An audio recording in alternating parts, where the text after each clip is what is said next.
Hello again, it's Kyle with Ledger. I wanted to do something fun today and sort of show you something that I think a lot of tutorials don't show you, which is what is this recovery phrase? I was watching Dan's How to Get Set Up with Your Nano X video, which I love. It's great. And I noticed at one point, he actually shows you a real seed phrase. Like this is a real recovery phrase that was written down as part of his Ledger device's setup. And the interesting thing to know is like the only thing that's happening when you're setting up a new Ledger device from scratch and it generates you this recovery phrase, it is generating you a very large random number. That is your cryptographic secret. And the whole premise of cryptography is that you have a long random number that nobody else has.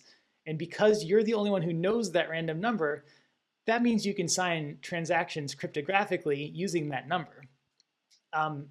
The way that the seed phrase works, or this recovery phrase works, is that that random number gets encoded as words to make it easier to write down. Like those words are just, it's the embodiment of a large number, but it's very easy to make errors when writing down large numbers. It's less easy to make errors when you're writing down English words. That's why this word list exists. But like, to be sure, this thing that you see Dan writing down here, that's just a large number, and that's the large number that his Ledger device generated in a cryptographically random way upon setup. So what I wanted to do is I wanted to show you like, what is that word? This is a secret word that you should never use. And by the way, a lot of the things I'm going to be doing in this video are really bad because I'm going to be taking this recovery phrase, I'm going to be typing it into a computer. That's bad, don't do it. It destroys the purpose of the Ledger, which is to keep your seed phrase.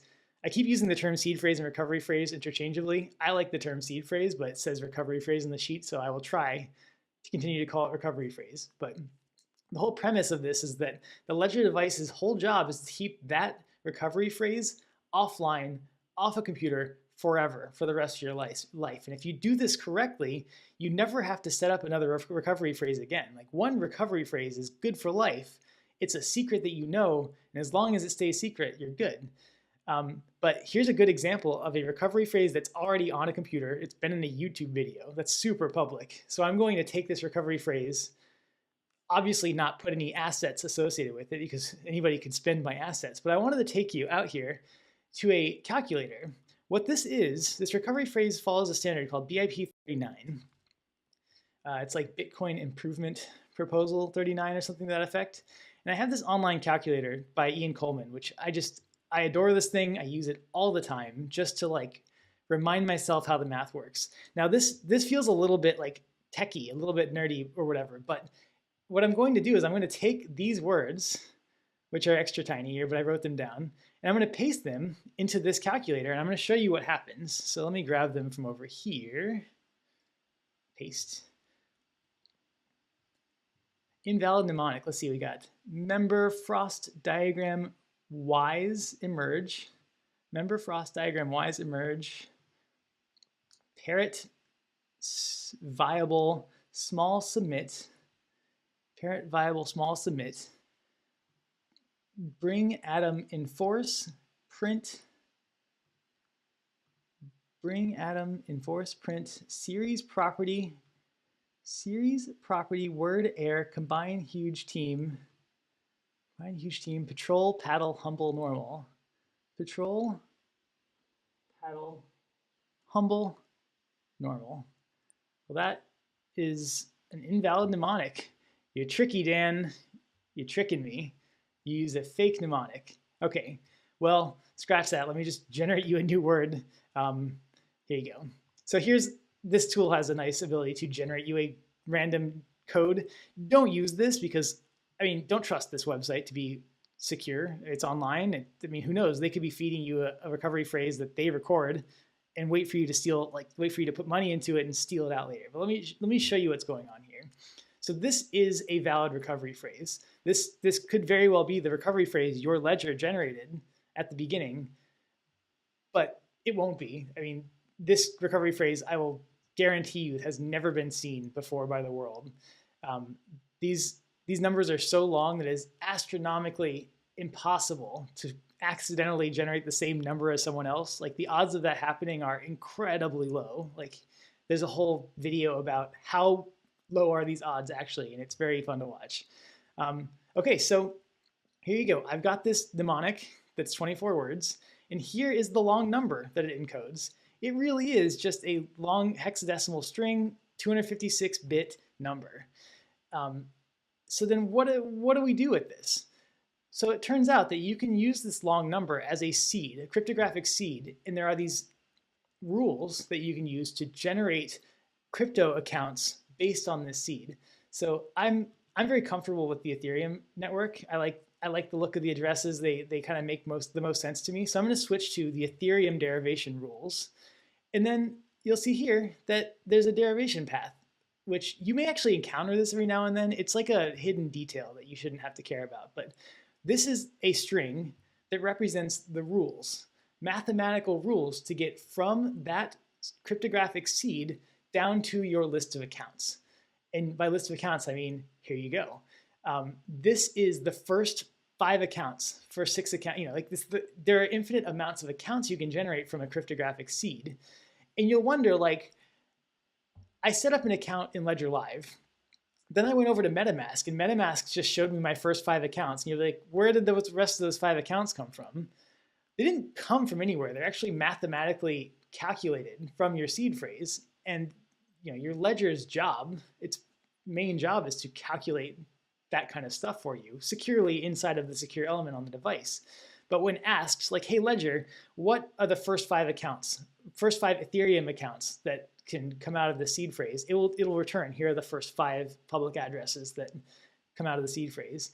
You'll see here that account 0, this first account, 0x029e, has a public and private key pair. And if you're not familiar with public and private key cryptography, don't worry about it, but just know that for this account, 0x29e, which is the address that you'll know and it's yours and you'll be able to share with your friends and whoever, has this secret number specifically for that account.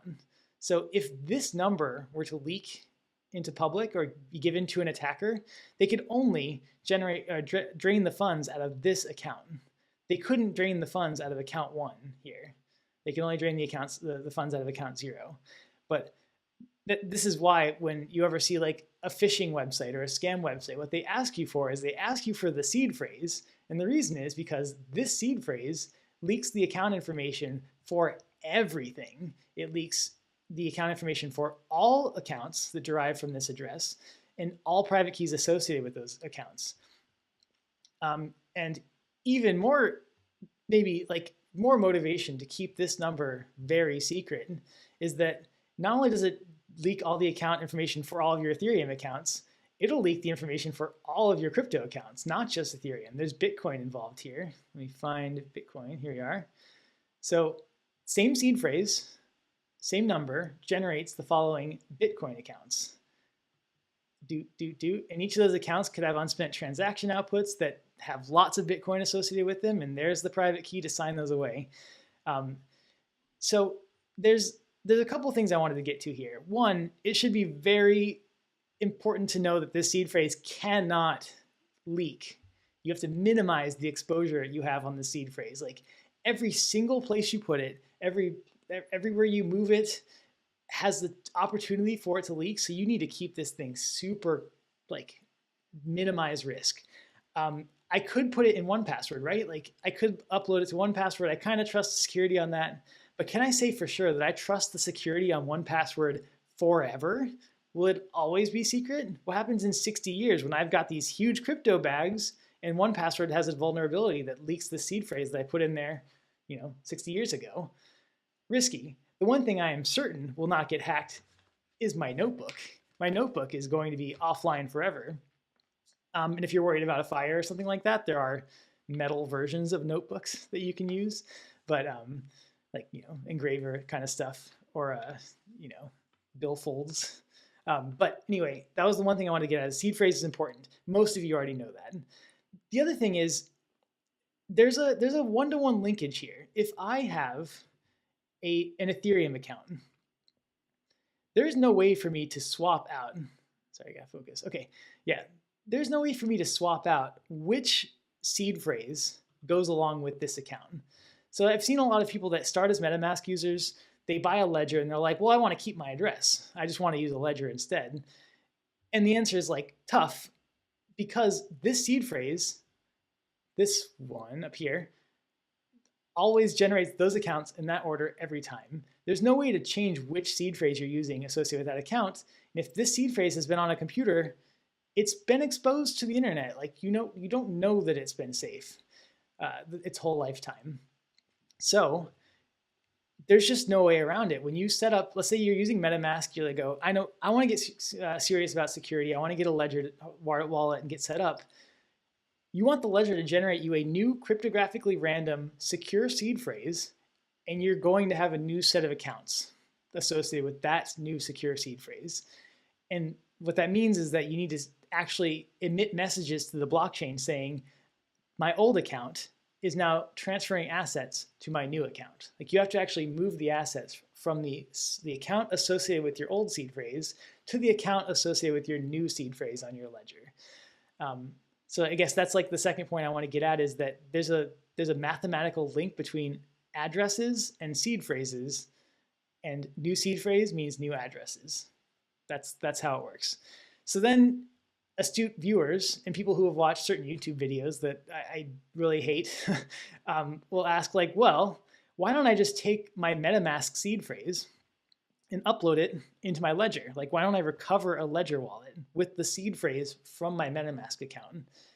And it actually works. Like, that's the beauty of standards. This is BIP 39. Ledger supports that. MetaMask supports that. All kinds of, like, every wallet will support the BIP 39 standard, because this is the standard for mnemonic code seed phrases. The problem is that, like I was saying before, you have to minimize exposure over time. So the MetaMask seed phrase has been on your computer, guaranteed. It's been in your Chrome local storage. You've perhaps typed it somewhere. You've copied it to your clipboard. Like, each of those things you do is adding an extra degree of risk. So you can say that there is a significant, or at least some amount of risk piled onto that seed phrase that makes it suspect at best.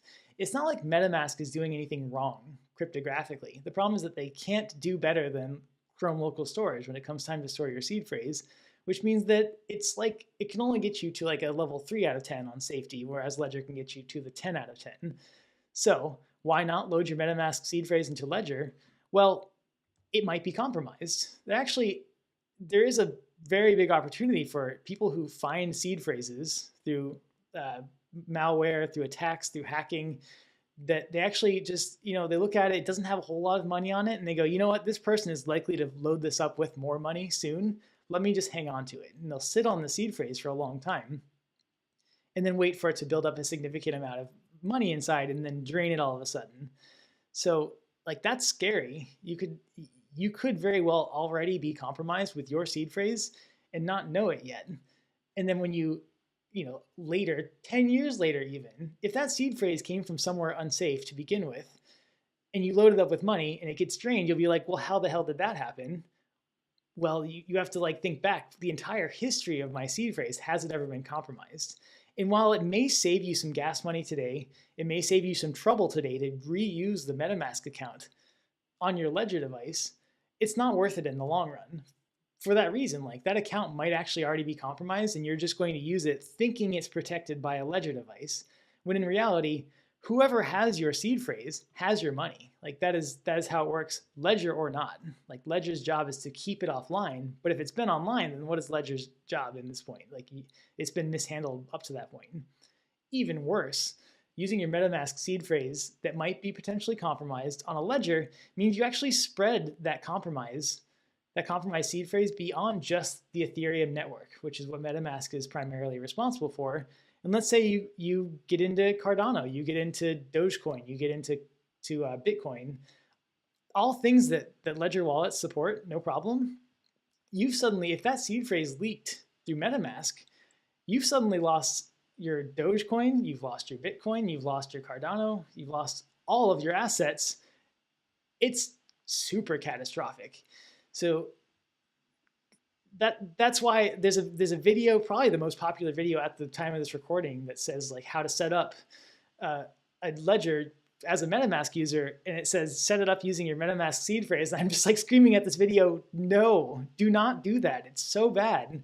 Again, not through any fault of MetaMask. Like they're doing everything as good as they possibly can to keep that seed phrase safe in Chrome local storage on your computer. So like computers are messy places. You can run arbitrary programs.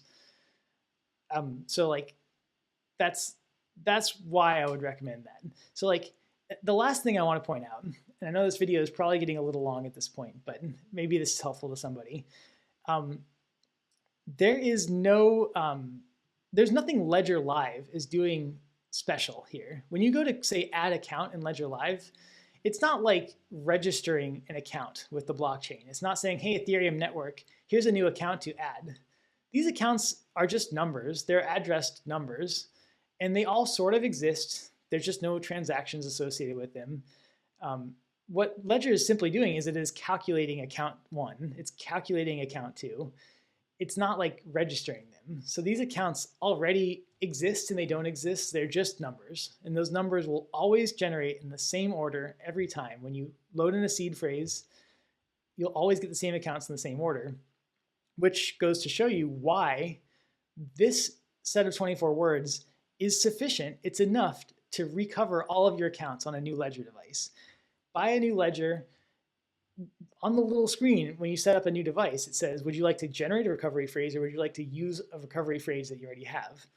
And you might wonder, like, how is it that this small set of words is enough to get all of my accounts across all of my blockchains?